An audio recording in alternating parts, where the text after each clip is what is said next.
నమస్తే, నేను మీ సతీష్.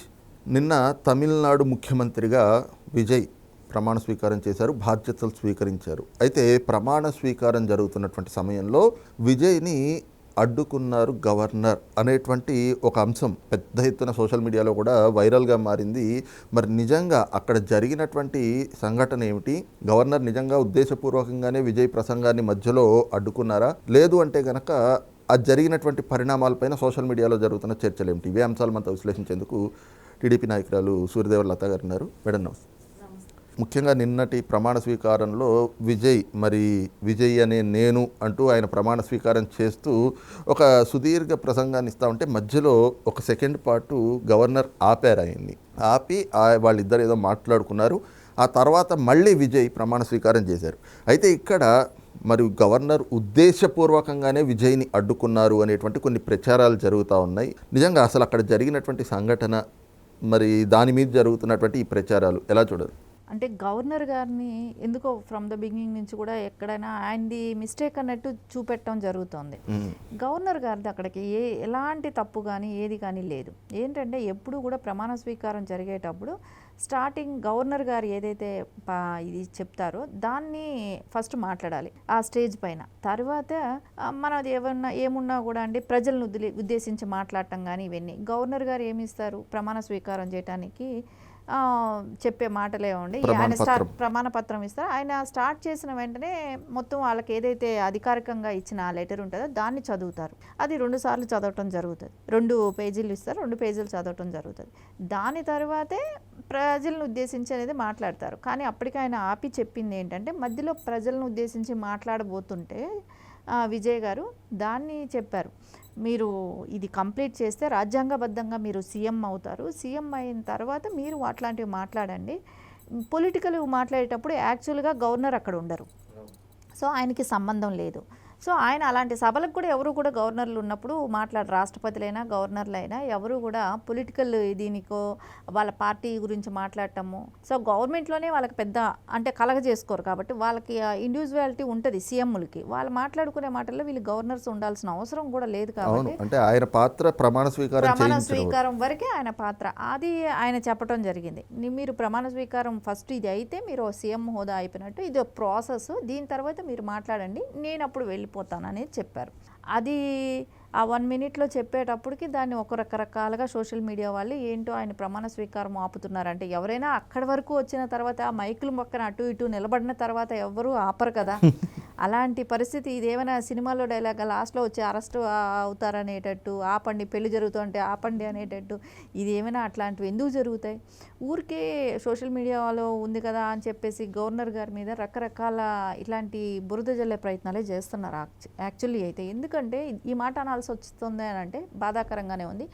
అది ఎందుకు అనాల్సి వస్తుందంటే మీరు ఎప్పుడైతే విజయ్ గారికి భారీ మెజారిటీ వచ్చింది అంటే కంపేర్ టు ఆ పార్టీలో అంతా చూసుకుంటే సింగిల్ లార్జెస్ట్ పార్టీగా టీవీకే పార్టీ వచ్చింది. విజయ్ గారికి మంచి మెజారిటీ రావడంతో ఆయన గవర్నర్ గారిని కలవటం జరిగింది. ప్రభుత్వం ఏర్పాటు కోసం గవర్నర్ గారిని కలవటం జరిగింది. కానీ కలిసినప్పుడు నాకు సింగిల్ లార్జెస్ట్ పార్టీగా నాకు మంచి మెజారిటీ వచ్చింది, నా మెజారిటీ ఇది, నన్ను ఆహ్వానించండి అని చెప్పటం వరకు ఒక పద్ధతి. ఇంకోటి ఏంటంటే ఒకవేళ మీకు కాంగ్రెస్ మద్దతు ఇస్తుందని వాళ్ళ లిస్టు తీసుకెళ్ళినప్పుడు అది కూడా ఏంటంటే కాంగ్రెస్ వాళ్ళు ఏదైతే లిస్టు పంపించారో అదే లిస్టు పట్టుకెళ్ళిపోయారు.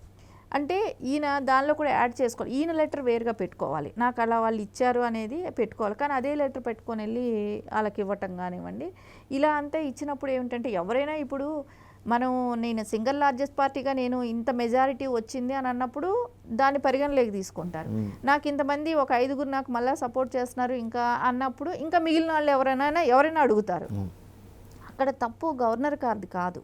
సో మీ డెసిషన్ ఏంటి, నాకు ఇన్ని సీట్లు వచ్చాయని మీరు అడిగితే ఆయన ఏం చెప్పేవాళ్ళు, ప్రమాణ స్వీకారం చేద్దామని అనేవాళ్ళు. మీరు తీసుకెళ్ళి 5 మందిని పెడితే మిగతా ఎమ్మెల్యేలు ఎక్కడ అని అడుగుతారు ఎవరైనా.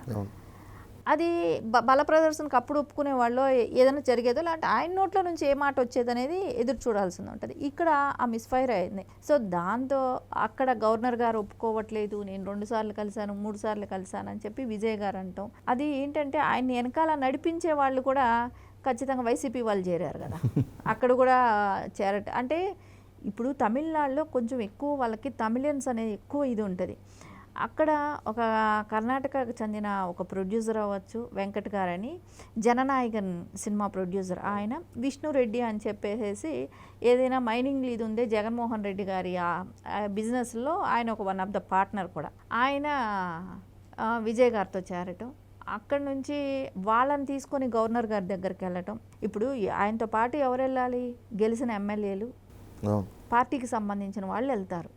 ప్రోటోకాల్ ప్రకారం వాళ్ళు కూడా అపాయింట్మెంట్ తీసుకునేటప్పుడు ఎవరెవరికి అని తీసుకుంటారో వాళ్ళే వెళ్ళాలి. కానీ అక్కడ వెళ్ళింది పార్టీకి సంబంధం లేకుండా బిజినెస్ డీల్స్ కుదిర్చేవాళ్ళు, లాబింగ్లు చేసేవాళ్ళు, వాళ్ళని తీసుకెళ్ళారు. అంటే గవర్నర్ గారి దగ్గర లాబింగ్ చేసే వీలు పడుతుందా? అది అవగాహన అనేది కొంచెం తగ్గిందేమో అనిపించింది. విజయ్ గారు ఎలా ప్రొసీజర్ స్టార్ట్ చేయాలనే దానిలోనే స్టార్టింగ్, అందుమూలన ఒక 5 రోజులు ఇదే ప్రాబ్లం అయిపోయింది. గవర్నర్ గారు అట్లీస్ట్ ఆయన ప్రొసీజర్ చెప్తుంటే కూడా దాన్ని తప్పుగా అర్థం చేసుకునే పరిస్థితికి వెళ్ళిపోయింది. ఇవంతా ఎందుకు? ఫ్రమ్ ద బిగినింగ్ నుంచే కూడా అది గ్యాప్ అనేది వాళ్ళకి స్టార్ట్ అవుతోంది. అది కూడా కాకుండా ఇంకోటి అన్నారు, నేను గవర్నర్ గారిని లెక్క చేయనని చెప్పే స్టేట్మెంట్ కూడా ఇచ్చేశారు ఆయన.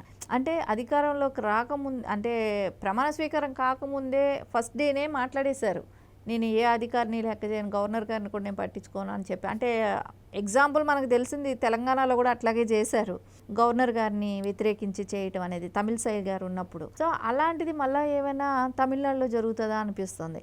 సరే ఏం జరిగినా అండి, ఏదైనా ప్రభుత్వం నడపాలంటే ప్రజల మద్దతు, ఇప్పుడు ప్రజల మద్దతు పని అయిపోయింది కాబట్టి ఇప్పుడు ఎమ్మెల్యేల సపోర్ట్ ఉండాలి. అసెంబ్లీలో ఎమ్మెల్యేల సపోర్ట్ ఆయనకి కానీ కుదిరితే అది సక్సెస్ఫుల్గా నడపగలుగుతారు. సో అది దానికోసం ఆయన ప్రయత్నించాలే కానీ ఇంకా గవర్నర్ గారిని గురించో 2 నిమిషాలు ఆపాడా, నిమిషం ఆపారా, మధ్యలో అడ్డు తగిలారా, ఇవి కాదు కదా. అసలు ఆయన చెప్పిన ఉద్దేశం ఏంటి? అది చెప్పింది ఆయన ప్రొసీజర్ చెప్పారు. ప్రొసీజర్ చెప్పిన దాన్ని ఇన్ని రకాలుగా పలువులు చిలువలుగా చేసి రకరకాలుగా మాట్లాడటం అనేది కరెక్ట్ కాదు. కానీ విజయ్ గారికి అర్థమైంది, ఆయన మళ్ళీ దాన్ని అదే ప్రొసీజర్ ఫాలో అయ్యారు. ఆయన మంచిగా ప్రమాణ స్వీకారం చేశారు. తర్వాత గవర్నర్ గారిని పంపించేసిన తర్వాత మళ్ళీ ఆయన ప్రజలను ఉద్దేశించి మాట్లాడటం కానీ ఆ స్పీచ్ ఇవ్వటం జరిగింది. Thank you. నమస్తే.